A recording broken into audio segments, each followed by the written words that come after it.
Hi everyone, welcome back to another video from Crypto Basics. In this tutorial, we are going to be learning how to change currency on Solflare wallet. To change your display currency on Solflare, open the Solflare wallet app and make sure that you're inside the home page logged in. Once you are in, tap on the gear icon at the bottom right hand corner.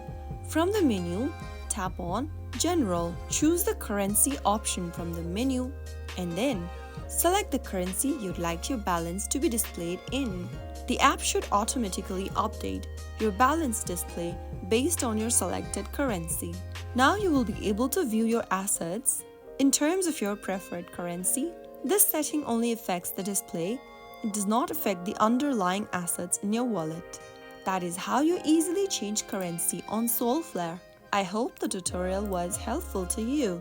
If it was, go ahead and give us a thumbs up. Don't forget to subscribe to the channel by hitting the subscribe button. Press the bell icon so that you'll never miss another upcoming upload from us. I will be back again in the next episode. Thank you for watching.